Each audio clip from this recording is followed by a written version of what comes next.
이집트와 그리스 문명이 만나는 문명의 교차로, 인류가 최초로 도시 생활을 실험했던 이곳. 오늘날의 터키가 세워진 자리는 지구촌의 역사를 가득 품은 아나톨리아 반도입니다. 지금부터 찬란한 문명을 간직한 터키의 이야기 속으로 들어가 봅니다. 영상 뒷부분에서는 한국전쟁 터키군 파병에 대해 잘못 알려진 선동 내용을 다뤘으니 끝까지 시청해주세요. 약 1만 2천년 전 아나톨리아 반도에는 정교한 도시 문명을 보여주는 괴베클리 테페 신전이 건축됩니다. 때는 놀랍게도 인류가 아직 수렵 채집 생활을 하는 최초의 농업 공동체 시대, 즉 선토기 신석기 시대였습니다. 기원전 7천년경에는 지금까지 최초의 도시 문명 유적으로 알려진 차탈 후유크가 번성합니다. 이 도시는 인구 약 6천여 명이 함께 거주한 대규모 도시였는데 그 당시 신석기 시대임을 감안하면 굉장히 거대한 규모였습니다. 또한 아나톨리아 서쪽 끝에는 신화 속 도시로 알려진 트로이가 있습니다. 영화 트로이의 목마 등으로 우리에게 잘 알려진 곳인데요. 호메로스의 서사시 일리아드에는 트로이 전쟁에 관한 이야기가 나옵니다. 기원전 1260년 그리스 미케네 왕 아가멤논이 동생의 아내 헬레네를 납치한 트로이 왕자 파리스에게 복수를 하려 합니다. 그래서 그리스 연합군과 최고의 명장 아킬레우스를 거느리고 트로이를 공격했죠. 하지만 함락에 실패하자 오디세우스가 기막힌 꾀를 생각해내는데요. 거대한 목마를 만들어 남기고 전투에서 철수하는 척한 것입니다. 그의 작전대로 트로이군은 그리스가 전쟁을 포기했다고 믿어 목마를 성 안에 들여놓고 승리에 취해 술에 만취하는데요. 새벽이 되자 목마 안쪽에 숨었던 오디세우스의 군사들이 트로이 성문을 열고 성 밖의 그리스 연합군의 기습 공격으로 성을 함락합니다. 10년 동안 이어지던 트로이 전쟁은 이렇게 끝나게 됩니다. 그리스의 전설적 영웅 아킬레우스의 몸은 상처를 입지 않는 무적의 몸이었는데요. 어머니인 바다의 여신 테티스가 잡고 있던 그의 발목 뒤 힘줄은 아킬레우스가 상처를 입을 수 있는 유일한 부분이었습니다. 아킬레우스가 트로이 전쟁에서 적장이 쏜 화살을 뒤꿈치에 맞고 죽었다는 이야기에서 유래하여 오늘날의 치명적인 약점 혹은 발 뒤꿈치의 힘줄을 아킬레스건이라고 표현하게 됩니다. 어쨌든 이런 신화 속 왕국으로 취급되던 트로이가 훗날 역사시대로 편입되는데요. 19세기 독일의 하인리히 슐리만이 번 돈을 전부 쏟아부어 트로이의 실제 역사적인 유적지를 발견해낸 것입니다. 트로이 유적은 시대별로 서로 다른 9개의 층으로 이뤄지는데요. 이것은 트로이가 수천 년간 에게해를 중심으로 유럽과 아시아 문명이 교류하는 중심지였다는 것을 짐작해야 합니다. 이렇게 아나톨리아 반도는 수많은 후계 문명과 찬란한 유산을 온몸으로 담은 땅입니다. 지금부터 이 영토 위를 지나간 굵직한 제국들의 역사를 쭉쭉 살펴보겠습니다. 아나톨리아에 점차 수많은 도시국가가 건설되다가 기원전 18세기가 되자 히타이트 제국이 이 땅에 들어섰고 기원전 14세기경 크게 번성합니다. 히타이트는 세계 최초의 철제 무기를 가지고 오리엔트 세계를 호령하다가 급속도로 멸망합니다. 기원전 800년경 히타이트를 무너뜨린 프리기아 왕국을 비롯하여 소규모 국가들이 발전하다가 기원전 546년경 아케메네스 페르시아가 프리기아를 점령한 리디아 왕국과 기타 도시국가를 복속하고 이들을 200년 이상 통치합니다. 다리우스 1세와 그를 계승한 크세르크세스 1세의 통치 기간에 페르시아의 영토는 최대로 확장되어 전성기를 맞이합니다. 그러나 마케도니아 알렉산드로스 대왕의 등장으로 기원전 331년 페르시아가 멸망하고 이제 오리엔트 세계는 마케도니아가 평정하게 됩니다. 하지만 알렉산드로스가 후계자를 지명하지 않고 급사하자 마케도니아의 대혼란이 시작됩니다. 세계 통일제국을 건설하려 했던 알렉산드로스 대왕의 꿈과는 달리 마케도니아 장군들은 서로 자신이 후계자라며 싸워댑니다. 이 기간을 디아도코이 시대라 부릅니다. 기원전 4세기에서 2세기경에는 다양한 그리스 도시국가들이 소아시아 지중해를 중심으로 번성합니다. 그러나 기원전 190년 로마 제국이 진출한 이후 결국 아나톨리아는 로마 제국이 차지하게 됩니다. 330년 게르만족의 이동으로 로마가 위협받자 콘스탄티누스 1세가 그리스 식민도시인 비잔티움을 제2의 수도로 삼고 콘스탄티노플이라 칭했는데요. 이곳이 오늘날의 이스탄불입니다. 이후 아나톨리아의 모든 영토는 이제 비잔틴 제국에 속하게 됩니다. 여기까지 터키의 영토사를 빠르게 훑어왔는데요. 이제 슬슬 현재 터키의 주인공인 튀르크족이 등장할 차례입니다. 중앙아시아 터키족을 통칭하는 투르크족은 기원전 2000년경부터 아시아 동북부 초원지대에서 활동했습니다. 그들은 역사상 16개의 제국과 100개가 넘는 소국가를 건설하여 철과 말을 기본으로 수준 높은 문화를 이룩했는데요. 역사시대 이후 흉노, 돌궐, 위구르에서 출발해서 오늘날의 위구르 자치구, 우즈베키스탄, 카자흐스탄에 이르기까지 중앙아시아의 역사를 주도한 민족이 바로 투르크인입니다. 또한 한민족과도 끊임없는 접촉관계를 맺어왔죠. 6세기경 투르크족이 세운 돌궐 제국이 등장하는데요. 돌궐이란 투르크를 한자로 바꾸어 부른 이름입니다. 돌궐족은 중앙아시아에서 유목 생활을 하던 민족이었으나 일찍이 나라를 다스리기 위한 법과 독자적인 문자도 갖고 있었는데요. 이후 만주 지방까지 세력을 넓히고 중국을 통일한 수나라도 위협했으나 수의 분열 정책과 내부 다툼으로 동돌궐과 서돌궐로 나뉩니다. 결국 수의 뒤를 이어 중국을 통일한 당에 의해 돌궐이 멸망합니다. 그리고 11세기 셀주크 제국이 등장합니다. 멸망한 서돌궐의 유목민들이 실크로드를 따라 서쪽으로 이동하며 이슬람을 받아들이고 건국한 나라인데요. 셀주크는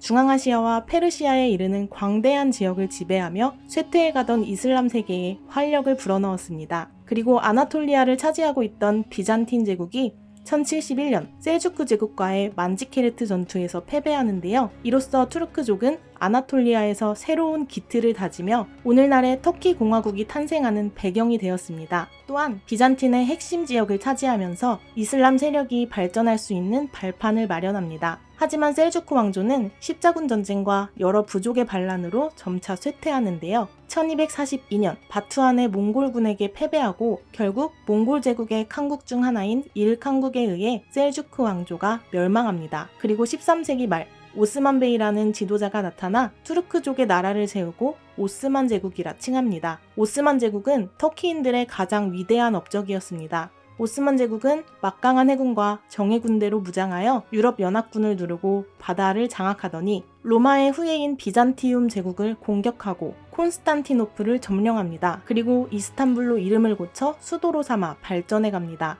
이때가 1453년입니다. 오스만 제국이 콘스탄티노플을 점령한 것은 역사적으로 의미가 큰 사건이었는데요. 이것으로 1000년 넘게 그리스 로마 문화를 간직해온 동로마계 국가가 영원히 사라지고 중세가 저물었으며 수많은 학자가 서유럽으로 대거 망명하면서 이탈리아를 중심으로 서유럽의 르네상스를 꽃피우는 계기가 됐기 때문입니다. 오스만 제국의 전성기가 펼쳐진 것은 술레이만 대제 때였는데요. 이때 오스만 제국은 북아프리카와 유럽 일부, 서아시아를 거느리며 동서양을 잇는 대제국을 건설하게 됩니다. 하지만 술레이만 대제 이후 통치권 싸움에 국력이 쇠약해진 오스만 제국이 점차 기울어갑니다. 19세기가 되자 유럽 열강들이 오스만 제국을 협공하여 영토를 분할하려고 합니다. 결국 이집트와 그리스가 독립하고 동유럽에서도 독립운동이 일어나는데요. 거기에 제1차 세계대전에서 패배하면서 오스만 제국은 최대의 위기를 맞이하게 됩니다. 이때 터키 민족주의를 내세워 독립전쟁을 이끈 터키의 영웅이 바로 무스타파 케말 아타튀르크입니다. 오스만 제국은 그의 지휘 아래 그리스와 싸워 영토를 회복했고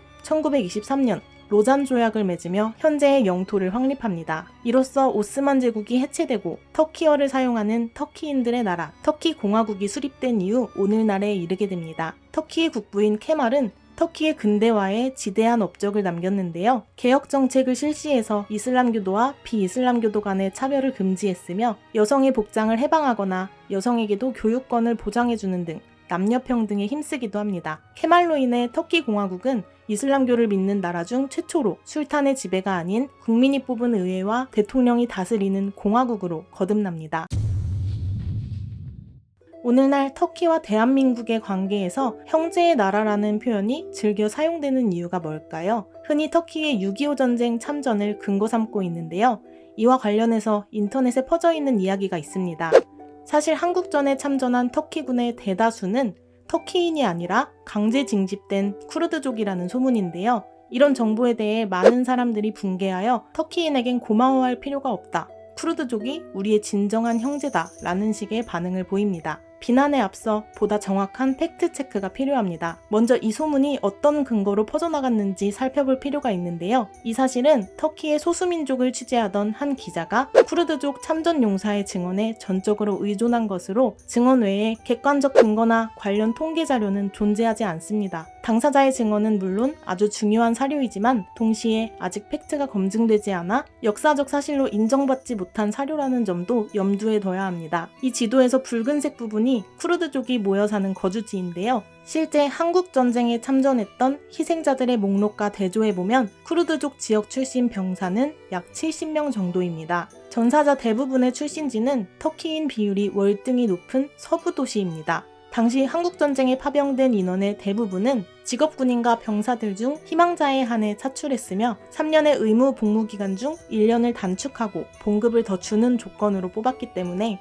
비교적으로 낙후된 중부와 남동부의 자원이 많았습니다. 그래서 쿠르드계 병사들의 자원도 꽤 있었던 것입니다. 또한 쿠르드족에 대한 우호적인 입장에 서서 터키 정부와 쿠르드족의 분쟁을 편향적으로 바라보는 시선이 있는데요.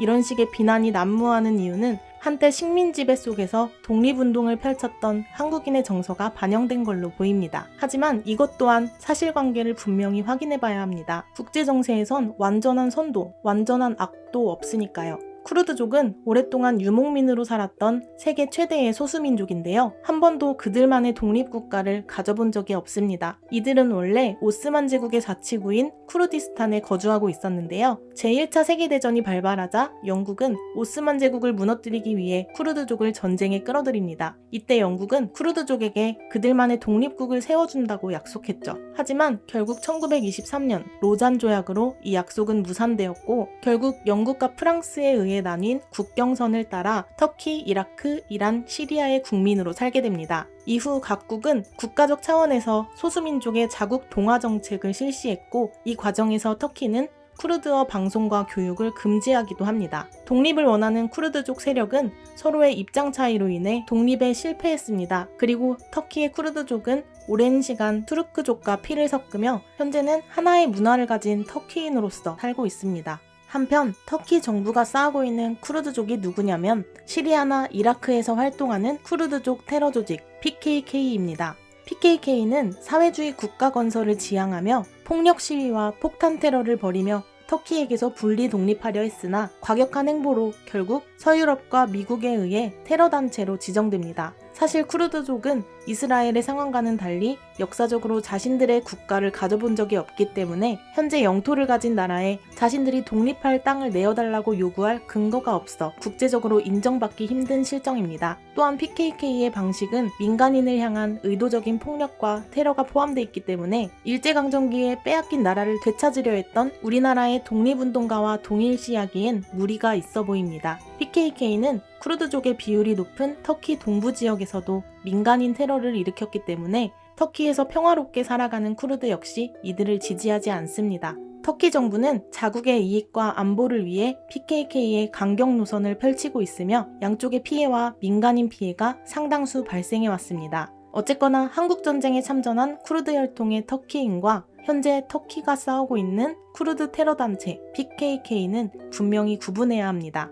또한 터키가 한국전쟁에 순수한 마음으로 참전한 게 아니기 때문에 고마워할 필요가 없다는 일부 주장도 존재합니다. 물론 터키는 한국전쟁에 참전한 덕에 정치적 이익을 취했습니다. 나토에 가입할 명분을 얻어 미국과 나토의 군사-경제적 지원을 받고 서방 자본주의 세계의 일원으로서 공산국가인 소련에 맞섰습니다. 하지만 어차피 국제관계에서 완벽히 순수한 정치 감성은 존재하지 않는다는 것을 감안한다면 참전의 명분이 뭐였든 터키의 6.25 파병이 한국에 도움이 된 건 사실입니다. 수많은 터키군은 한국전쟁에서 젊은 피를 바쳐 희생했고 그들은 수원에 앙카라 학원을 세워 전쟁 고아를 보살피고 가르쳐 주었습니다. 터키와 한국을 형제의 나라라고 표현하는 또 다른 근거를 찾자면 머나먼 6세기경으로 거슬러 올라갑니다. 투르크족의 돌걸 제국이 고구려와 국경을 접하며 우호관계를 맺고 문화를 교류했던 것에서 출발하는데요. 오스만 제국의 역사를 간직한 터키는 그들의 역사를 매우 자랑스러워하기 때문에 학교에서도 역사 과목의 비중이 높은 편입니다.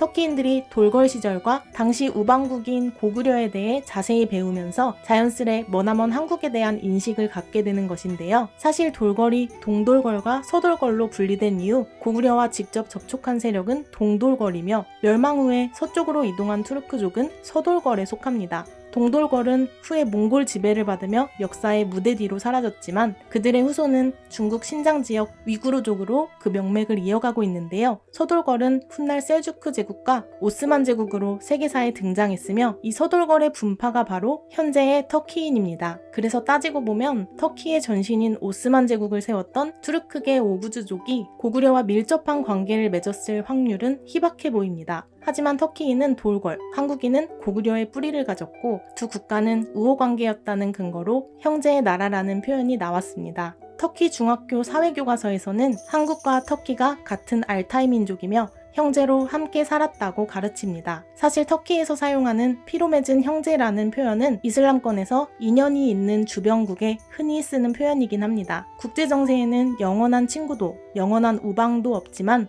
어찌됐든 터키와 한국은 오랫동안 우호적인 관계를 맺어왔습니다. 이왕이면 앞으로도 우방으로 지내는 게 좋다는 생각도 혹은 우리는 형제의 나라가 아니라는 생각도 각자가 판단할 몫입니다. 다만 복잡한 정세를 단순한 선악으로 구분하는 식의 섣부른 편가르기나 흑백 논리는 지양하는 게 어떨까요? 구독과 댓글은 영상 제작에 큰 힘이 됩니다. 원하시는 주제가 있으시면 언제든 댓글로 신청해주세요. 감사합니다.